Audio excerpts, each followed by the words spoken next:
ناظرین،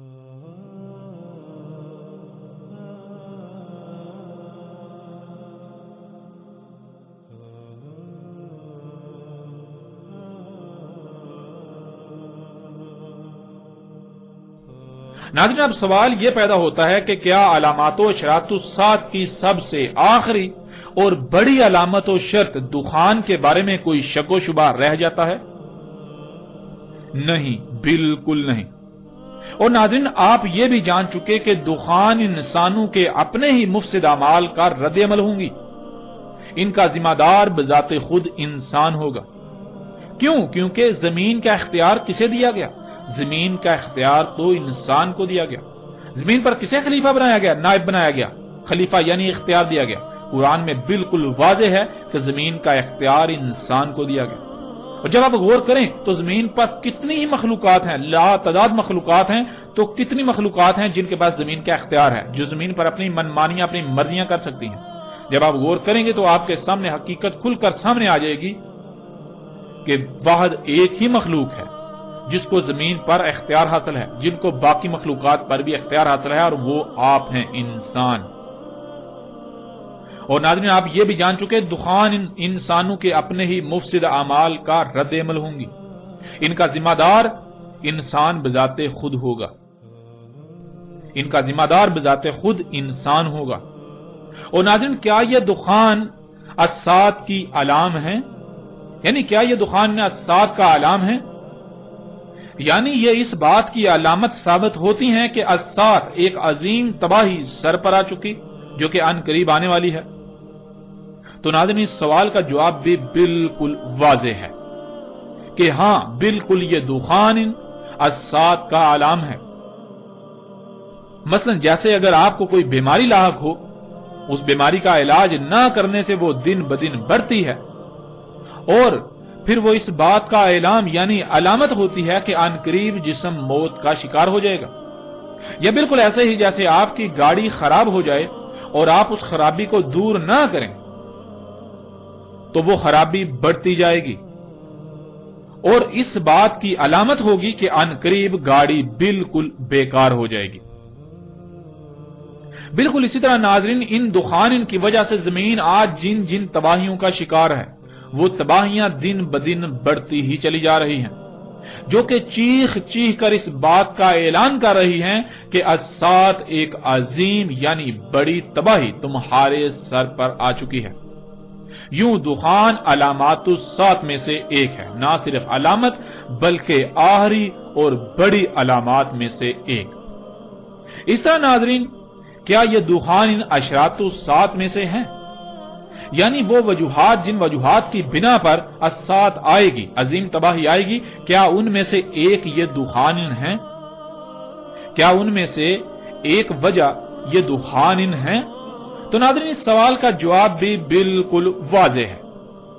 ہاں، بالکل بلا شک و شبہ آج ان دخان یعنی ان گیسوں کی وجہ سے جو تباہیاں آ رہی ہیں، یہ اس بڑی عظیم تباہی کا سبب بنیں گی، جس سے یہ بات کھل کر واضح ہو جاتی ہے کہ یہ دخان یعنی یہ گیسیں نہ صرف اشراط الساعۃ میں سے ایک ہیں بلکہ یہ آخری اور بڑی اشراط میں سے ایک ہیں۔ ناظرین، حق ہر لحاظ سے آپ کے سامنے ہے۔ ہم سورۃ دخان کی اگلی آیات پر بھی بات کریں گے اور سورۃ دخان میں موجود بڑے بڑے رازوں اور حقائق سے بھی پردہ اٹھائیں گے، لیکن انا علینا بیانہ کے تحت، کیونکہ اس وقت ہمارا موضوع صرف اور صرف دخان ہے، اس لیے ہم نے صرف اور صرف اپنے موضوع کے تحت ہی بات کی۔ جیسے کہ مثال کے طور پر پیچھے ہم نے بات کی جب دخان انسانوں کو ڈانپ لیں گی، تب اللہ کہہ رہا ہے ھذا عذاب علیم۔ قرآن میں جو کچھ بھی موجود ہے یہ اللہ کی اول تا آخر تمام انسانوں یعنی ہر وقت کے انسانوں سے کی گئی گفتگو ہے، جو کہ آیات کی صورت میں موجود ہے۔ لیکن جب اللہ نے انسانوں سے گفتگو کی، یعنی جب اللہ انسانوں سے گفتگو کرتا ہے تو آیات نہیں بلکہ بینات کے ساتھ کلام کرتا ہے۔ اللہ نے جب انسانوں سے یہ کلام کیا، انسانوں سے یہ گفتگو کی، تو آیات نہیں بلکہ بینات کے ساتھ، یعنی ہر لحاظ سے کھول کھول کر بات کی، اور پھر عربی میں نہیں بلکہ ان کی اپنی زبان میں اللہ نے بات کی، جیسے اس نے قانون بنا دیا۔ اللہ بالکل ایسے ہی کلام کرتا ہے جیسے اس کا قانون ہے۔ اللہ کیسے کلام کرتا ہے؟ اللہ کلام کرتا ہے، انسان چونکہ بشر ہیں تو انہی میں سے کسی بشر کا انتخاب کرتا ہے، اس بشر کے ذریعے اللہ تعالیٰ انہیں کی زبان میں بات کرتا ہے۔ تو آج جب اللہ یہ کہہ رہا ہے ھذا عذاب علیم، تو یہ اللہ کیسے کلام کر رہا ہے؟ اس موضوع پر بھی ہم نے تفصیل سے بات نہیں کی، اس لیے کہ یہ ہمارا موضوع نہیں تھا۔ ہم نے صرف مختصراً اس کے اوپر بات کرتے ہوئے اپنے موضوع کے لحاظ سے، اپنے موضوع کے اعتبار سے بات کی اور آگے بڑھائی۔ تو چونکہ ہمارا یہ موضوع نہیں تھا، اس لیے ہم نے اس پر تفصیل سے بات نہیں کی، مگر یہ انتہائی اہم موضوع ہے، اور اس سمیت پوری سورہ دخان پر تفصیل کے ساتھ، اس میں جتنے بھی موضوعات ہیں تمام موضوعات پر تفصیل کے ساتھ بات ہوگی، لیکن انا علینا بیانہ کے تحت اللہ کے فضل مبین سے۔ ناظرین، ایک اور بات جو انتہائی اہم ہے، قرآن علامات الساعت کی سب سے آخری علامت عیسیٰ ابن مریم رسول اللہ صلی اللہ علیہ وآلہ وسلم کی بعثت کو قرار دیتا ہے، اور اشراط الساعت یعنی جن وجوہات کی بنا پر ساعت آئے گی، اشراط الساعت کی بنیادی طور پر سب سے آخری شرط انہی دخان کو قرار دیتا ہے۔ جب قرآن کی روشنی میں ساعت کی سب سے آخری شرط بھی ظاہر ہو چکی، تو وہ لوگ جو آج بھی دجال کے انتظار میں ہیں، ان سے سوال ہے کہ کیا دجال دخان کے بعد ظاہر ہونا تھا، یا پھر دجال تو بہت پہلے ظاہر ہونا تھا اور بہت بعد میں جا کر بالکل آخر پر دخان کا ظہور ہونا تھا؟ جب دجال کا ظہور بہت پہلے اور آخر میں دخان کا ظہور ہونا تھا، تو پھر دخان کے ظاہر ہو جانے کے بعد بھی جو لوگ دجال کا انتظار کر رہے ہیں، انہیں چاہیے کہ اپنی آنکھیں کھولیں اس سے پہلے کہ وہ دنیا اور آخرت میں عظیم ہلاکت کا سودا کر بیٹھیں۔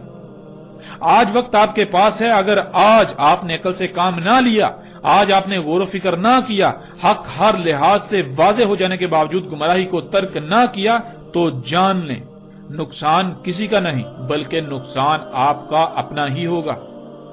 آج اگر آپ اندھوں کی طرح دوسروں کے پیچھے چلو گے تو جان لو بعد میں سوائے پچھتاوے کے کچھ نہیں رہے گا۔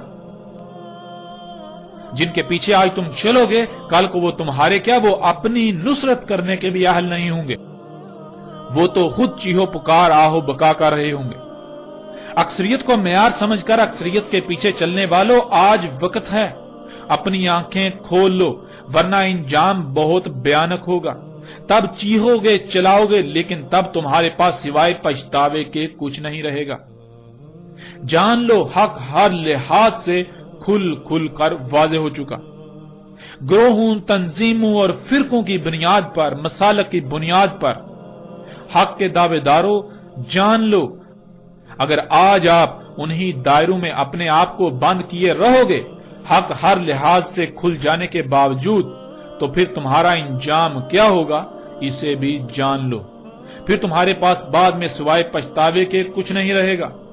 اور اگر تم سچے ہو تو آؤ خود کو سچا ثابت کرو، اور اگر محض گالم گلوچ، الزام تراشی اور دوسروں کو حق سے روکنا ہی تمہاری سچائی کی علامت ہے، تو جان لو تم بدترین مشرک ہو۔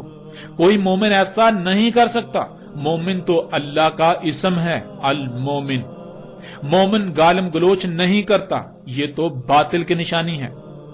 خواہ یہاں تک یقین کیوں نہ ہو کہ سامنے باطل ہے، حق کبھی نہیں روکتا، بلکہ حق تو کہتا ہے کہ اپنے گھوڑے دوڑا لو، اپنی تحقیق کر لو، اگر وہ حق ثابت ہو جائے تو اسے اخذ کر لینا۔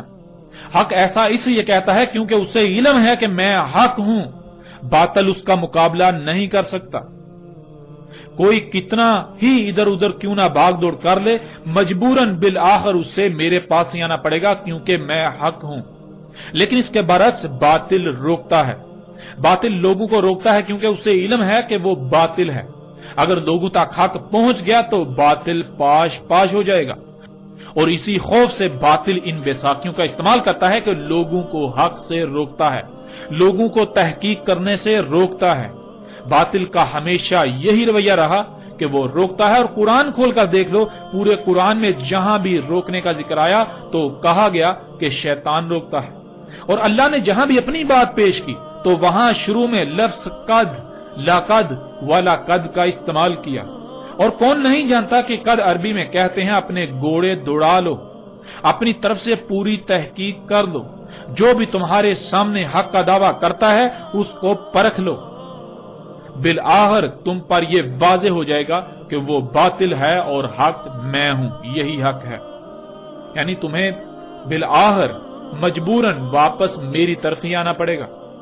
تو اے طرح طرح کے گروہوں, فرقوں, تنظیموں, مسالک اور اکثریت کے پیچھے چلنے والوں, طرح طرح کے عقائد و نظریات کو اخذ کر کے ان میں اپنے آپ کو بند کر کے انہی پر قائم رہنے والوں, اگر تم سچے ہو, اس حق کی مخالفت کرنے والوں اگر تم سچے ہو, اور پھر تم بھی یہی کرتوت کر رہے ہو, لوگوں کو روکتے ہو, تو جان لو تمہارے کذاب و باطل ہونے کے لیے تمہارا یہی عمل کافی ہے جو حق اور باطل کے درمیان فرق کرتا ہے. تم حق نہیں ہو سکتے, تم سچے نہیں ہو سکتے. اگر تم سچے ہوتے تو تم ایسا ہرگز نہ کرتے. حق تو ببانگے دوہل اعلان کرتا ہے, وہ کہتا ہے اپنے گھوڑے دوڑا لو, اپنی تحقیقات کر لو. جو باطل ہوتا ہے وہ روکتا ہے لوگوں کو تحقیق کرنے سے, کیونکہ اسے علم ہے کہ اگر لوگوں نے تحقیق کی, انہوں نے فلاں کی بات سنی, انہوں نے فلاں کی بات سنی, وہ ادھر گئے, انہوں نے ادھر رخ کیا, اس کی بات سنی, تو کہیں ایسا نہ ہو کہ وہ واقعتاً حق ثابت ہو جائے اور میری جڑیں کھد جائیں. باطل کو یہ خوف ہوتا ہے, اسی وجہ سے وہ لوگوں کو حق سے روکتا ہے. تو جان لو جب دخان بھی آ چکی تو آج بھی تم دجال کے انتظار میں ہو, لہذا اپنی عقلوں کا علاج کراؤ, اس سے پہلے کہ وہ وقت آ جائے جب تم خود اپنی عقلوں پر ماتم کرنا شروع کر دو اور وقت ہاتھ سے نکل چکا ہو. ناظرین, حق الحمدللہ اللہ کے فضل سے ہر لحاظ سے آپ کے سامنے ہے. اور ناظرین, قرآن میں اور بھی بہت سے ایسے پہلو ہیں جن پہلو سے دخان پر مزید جتنی جی چاہے بات کی جا سکتی ہے, لیکن ہمارا مقصد موضوع کو لمبا کرنا نہیں بلکہ اسے لوگوں پر بالکل کھول کھول کر واضح کرنا ہے, جو کہ الحمدللہ اللہ کے فضل سے احسن طریقے سے ہو چکا. اب ہم آتے ہیں اس طرف کہ محمد علیہ السلام نے آج سے 14 صدیاں قبل دخان کے بارے میں کیا کہا تھا, دخان کے بارے میں کیا رہنمائی کی تھی. ناظرین, اس وقت اسکرین پر آپ کو روایت نظر آ رہی ہے.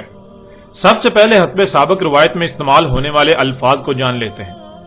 ان میں پہلا لفظ ہے ملا, جس کے معنی ہے انسانوں اور غیر انسانی مخلوقات کی ایک بہت بڑی تعداد کا غیر منظم طریقے سے ایسا کام کرنا جس سے روکا گیا ہو, جس کی اجازت نہ دی گئی ہو, یعنی حرام کام جس کی وجہ سے ان کے عمل کا رد عمل بہت بڑی مقدار میں ظاہر ہو جائے. اور ملا اسے بھی کہتے ہیں جسے دوسروں پر اختیار و سلطان حاصل ہوتا ہے, مثلا جیسے انسانوں میں سے وہ لوگ جنہیں سلطان حاصل ہوتا ہے, جیسے کہ حکومتی عہدوں پر فائز لوگ, بااثر ترین لوگ, رہنما وغیرہ, خواہ وہ سیاسی ہوں یا مذہبی. پھر اگلا لفظ ہے یوم. یوم کہتے ہیں نقطہ آغاز سے نقطہ اختتام تک کی مدت کو, مرحلے کو, پیریڈ یا طے شدہ مدت وغیرہ کو. اب آتے ہیں ناظرین روایت کی طرف. پوچھا گیا ہے اللہ کے نبی صلی اللہ علیہ وآلہ وسلم, اور کیا ہے دخان؟ رسول اللہ صلی اللہ علیہ وآلہ وسلم نے جواب دیا, یہ آیت ہے فَارْتَقِبْ يَوْمَ يَأْتِي السَّمَاءُ بِدُخَانٍ مُبِينٍ, یعنی تمہیں آسمان و زمین اور جو کچھ بھی ان میں ہے ان کی تخلیق کے بارے میں ہر لحاظ سے واضح کر دیا اور آگاہ کر دیا کہ ان میں چھیڑ چھاڑ نہ کرنا, کسی بھی قسم کی مداخلت نہ کرنا, ورنہ ان میں فساد ہوگا اور پھر تباہیوں کی صورت میں وہ فساد ظاہر ہوگا. تم نے اس دعوت کو تسلیم نہ کیا اور وہی کیا جس سے منع کیا تھا, تو پھر وہی ہوا, تباہیاں ظاہر ہوئی, لیکن تم نے اپنی آنکھوں سے سب دیکھ لینے کے باوجود بھی یقین نہ کیا اور اپنی اسی روش کو برقرار رکھا.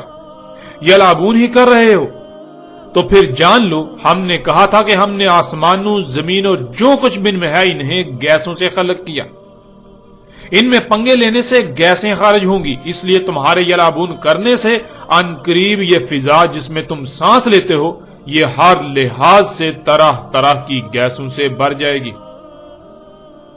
اور یہی رسول اللہ علیہ السلام نے کہا فارتقب یوم یاتی السماء بدخان مبین، پس قریب ہے جس یوم آئے گا آسمان ہر طرف سے کھلم کھلا ہر لحاظ سے گیسوں کے ساتھ۔ انسانوں اور غیر انسانی مخلوقات کی بہت بڑی غیر معمولی تعداد کے غیر منظم طریقے سے ایسے اعمال کا رد عمل ہوگا،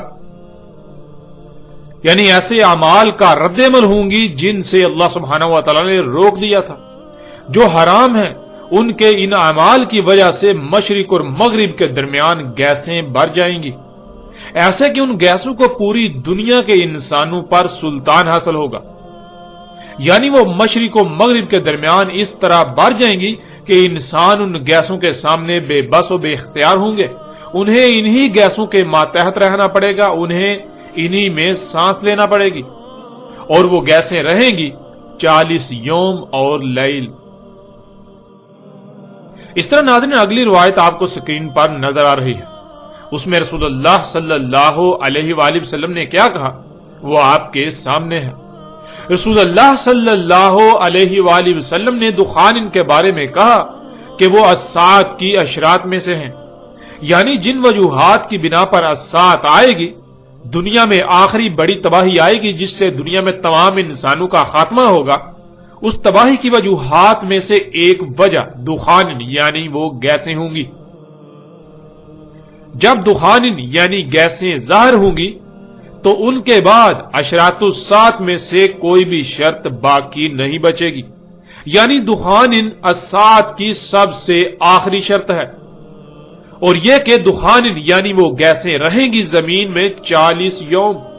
انسانوں اور غیر انسانی مخلوقات کی بہت بڑی غیر معمولی تعداد کے غیر منظم طریقے سے ایسے اعمال کا رد عمل ہوں گی جن سے اللہ سبحانہ و تعالی نے روک دیا، جو حرام ہیں، ان کے ان اعمال کی وجہ سے وہ گیسیں زمین و آسمان کے درمیان بھر جائیں گی، ایسے بھر جائیں گی کہ انہیں سلطان حاصل ہوگا، یعنی زمین و آسمان کے درمیان ان گیسوں کی موجودگی ایسے ہوگی جیسے کہ وہ گیسیں راج کر رہی ہوں گی۔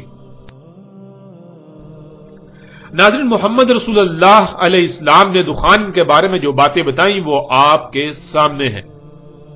پہلی بات یہ کہ وہ گیسیں انسانوں اور غیر انسانی مخلوقات کی بہت بڑی غیر معمولی تعداد کے غیر منظم طریقے سے ایسے اعمال کا رد عمل ہوں گی کہ جن سے اللہ سبحانہ و تعالی نے روک دیا، جو حرام ہیں۔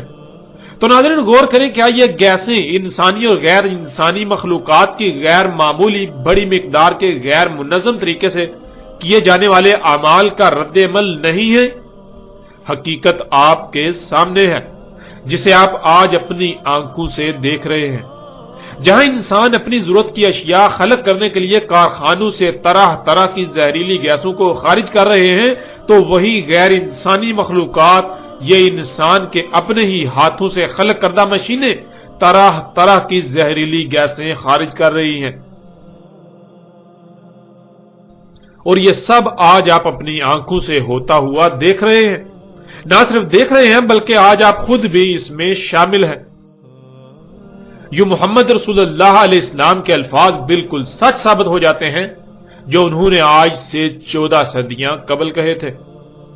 پھر ناظرین محمد رسول اللہ علیہ السلام نے کہا کہ وہ گیسیں زمین و آسمان کے درمیان اس طرح بھر جائیں گی کہ انہیں سلطان حاصل ہوگا، ایسے کہ جیسے وہ راج کر رہی ہوں۔ تمام کے تمام انسان ان گیسوں کے سامنے بے بس ہوں گے اور انہی گیسوں میں سانس لینا پڑے گا، انہی میں زندہ رہنا ہوگا۔ انسان ان گیسوں کے تسلط میں رہیں گے۔ تو کیا ناظرین آج حقیقت یہ نہیں ہے؟ کیا آج یہ سب آپ اپنی آنکھوں سے نہیں دیکھ رہے؟ ناظرین یہ حقیقت آج آپ اپنی آنکھوں سے دیکھ رہے ہیں۔ کیا آج بذات خود اسی وقت میں آپ موجود نہیں ہیں؟ آج خود آپ اسی وقت میں موجود ہیں۔ جس فضا میں آپ سانس لے رہے ہیں آپ اسی میں زندہ رہنے پر مجبور ہیں۔ وہ فضا ہر لحاظ سے، ہر طرف سے، ہر طرح سے طرح طرح کی گیسوں سے بھر چکی ہے اور آپ ان گیسوں کے سامنے بے بس ہیں۔ کیا یہ گیسیں آپ پر راج نہیں کر رہی؟ کیا انہیں سلطان حاصل نہیں ہے؟ حقیقت ہر لحاظ سے آپ کے سامنے ہے۔ پھر ناظرین، محمد رسول اللہ علیہ السلام نے کہا کہ دخان یعنی وہ گیسیں 40 یوم رہیں گی۔ یوم کے معنی دن کے کیے جاتے ہیں، جو کہ بالکل غلط ہیں۔ ہم گزشتہ ایک ساتھ میں یہ واضح کر چکے اور پیچھے بھی ہم پہلے ہی اس لفظ کی وضاحت کر چکے کہ یوم کہتے ہیں نقطہ آغاز سے انجام تک کے وقت کو، ایک مرحلے کو، پیریڈ کو، طے شدہ مدت وغیرہ کو۔ دخان قرب قیام الساعت ظاہر ہونے والی گیسیں جو پوری دنیا کی فضا میں بھر جائیں گی، وہ 40 یوم تک رہیں گی۔ اور ناظرین، حیران کن طور پر دوسری طرف محمد رسول اللہ علیہ السلام نے دجال کے زمین پر ٹھہرنے کی مدت بھی 40 یوم ہی بتائی، اور پھر یہ بھی واضح کر دیا کہ دجال کی جنت گرد و غبار والی ہوگی۔ وہ گرد و غبار اپنی ذات میں طرح طرح کی گیسیں ہوں گی، یعنی وہ گرد و غبار طرح طرح کی گیسیں ہوں گی، دخان ہوں گی، جیسا کہ آپ سکرین پر نظر آنے والی روایت میں دیکھ سکتے ہیں۔ رسول اللہ صلی اللہ علیہ وآلہ وسلم نے کہا، اس کے یعنی دجال کے ساتھ ہوگی جنت کی مثل اور آگ کی مثل، اور اس کی جنت غبار والی ہوگی جو دخان ہوں گی، یعنی طرح طرح کی گیسیں ہوں گی۔ اور ناظرین، آج آپ دیکھیں، دنیا جو آج طرح طرح کی سہولتوں سے مزین ہو چکی ہے، آج جنت کا منظر پیش کر رہی ہے۔ جنت کہتے ہیں ایسی جگہ کو جہاں انسان کو مشقت نہ کرنی پڑے، بلکہ اس کے برعکس اسے طرح طرح کی سہولتیں، آسائشیں اور آسانیاں حاصل ہوں۔ تو ناظرین، کیا آج پوری دنیا انسان کی خلق کردہ طرح طرح کی ان مخلوقات سے نہیں بھر چکی جنہیں انسان آج آسانیاں، سہولتیں اور آسائشوں کا نام دیتے ہیں؟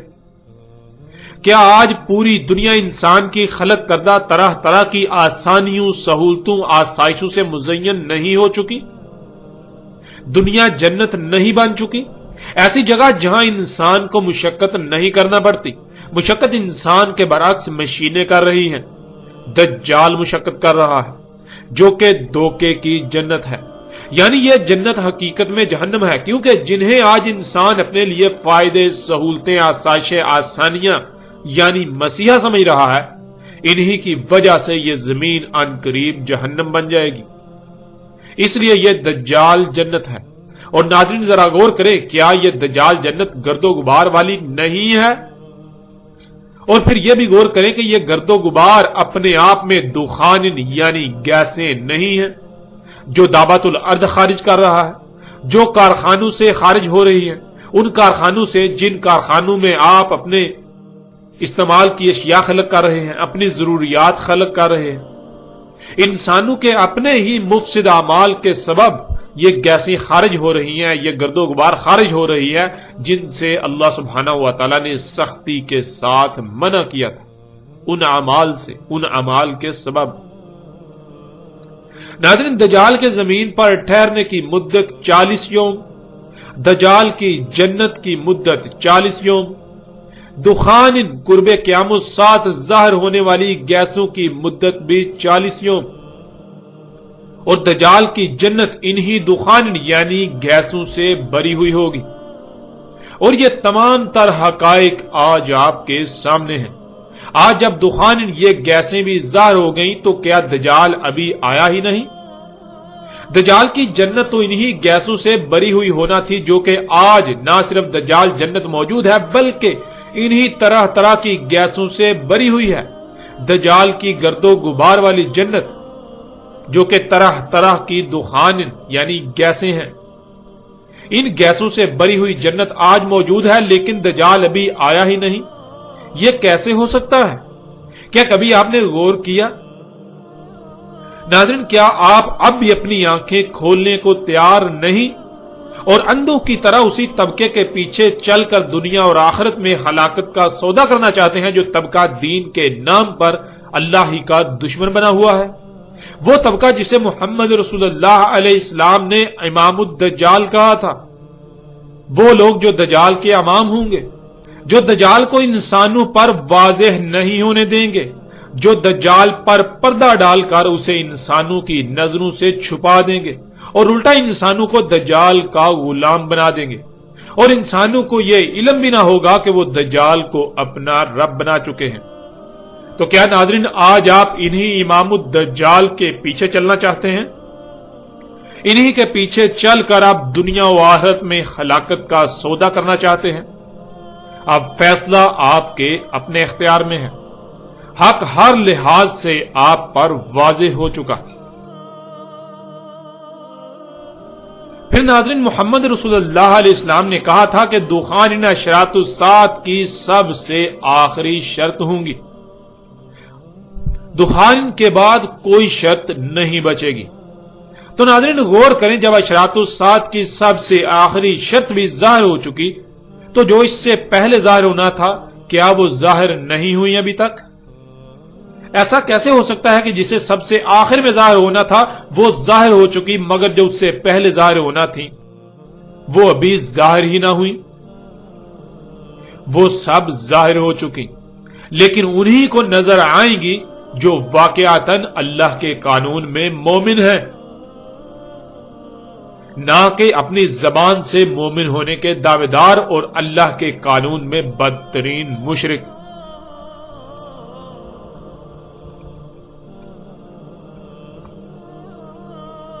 آج جب الساعۃ کی سب سے آخری شرط دخان طرح طرح کی گیسیں بھی ظاہر ہو چکی تو وہ لوگ جو ابھی بھی دجال کے انتظار میں ہیں، جو ابھی تک دجال اور دعوت الارض سمیت باقی علامات و اشراط کے انتظار میں ہیں، انہیں چاہیے کہ وہ اپنی عقلوں کا علاج کروائیں۔ انہیں بے شک ہماری یہ بات ناگوار گزرے، لیکن یہ اٹل حقیقت ہے کہ ایسے لوگ شر الدواب ہیں۔ ایسے لوگ اللہ کے قانون میں حیات نہیں ہیں بلکہ اموات ہیں۔ ایسے لوگ اللہ کے قانون میں قبروں میں ہیں، ایسے لوگ اللہ کے قانون میں اندھے ہیں۔ حق اس قدر واضح ہونے کے باوجود بھی اگر انہیں نظر نہیں آتا تو پھر جان لیں ان قریب انہیں نظر آئے گا، لیکن فرق یہ ہوگا کہ تب انہیں کہا جائے گا کہ اب انکار کرو، لیکن تب ماننے کی ضد کریں گے کہ ہم مانتے ہیں یہ حق ہے، ہاں ہم مانتے ہیں یہ حق ہے، لیکن تب ماننا کوئی نفع نہیں دے گا۔ وہ ماننا فرعون کے ماننے کی مثل ہوگا۔ اور اے پوری دنیا کے انسانوں یہ بھی جان لو وقت ختم ہو چکا، بہت جلد تم اپنی آنکھوں سے وہ دیکھنے والے ہو کہ تمہاری آنکھیں پھٹی کی پھٹی رہ جائیں گی۔ آج وقت ہے اپنی آنکھیں کھول لو، ورنہ اپنے کان کھول کر سن لو کہ تمہارے ساتھ بھی بالکل وہی ہونے والا ہے جو قوم عاد کے ساتھ ہوا، جو قوم سمود کے ساتھ ہوا اور جو قوم نوح کے ساتھ ہوا۔ عذاب عظیم تمہارے سر پر آ چکا ہے، القاریہ تمہارے سر پر آ چکی ہے، پھر اس سے تھوڑی ہی دیر بعد الساعۃ بھی تمہارے سر پر آ چکی ہے۔ ناظرین الحمدللہ اشراط الساعۃ کی سب سے آخری شرط دخان ان پر ہر لحاظ سے کھل کر بات ہو چکی اور ہر لحاظ سے ہر پہلو سے حق واضح ہو چکا، جس کا انکار اب کسی کے لیے بھی ممکن نہیں رہا سوائے اتمام حجت کے۔ اب ناظرین فیصلہ آپ کے ہاتھ میں ہے، آیا آپ اس حق کو تسلیم کرتے ہیں اور دنیا اور آخرت میں فلاح کا سودا کرتے ہیں، یا پھر آپ حق ہر لحاظ سے واضح ہو جانے کے باوجود بھی اسے نظر انداز کرتے ہیں اور دنیا و آخرت میں اپنے لیے ہلاکت کا سودا کرتے ہیں، عذاب عظیم کا سودا کرتے ہیں۔ اب ناظرین آئندہ ہم بات کریں گے اس آگ پر جسے قرب قیامت الساعۃ ظاہر ہونا تھا اور انسانوں کو شام میں اکٹھا کرنا تھا۔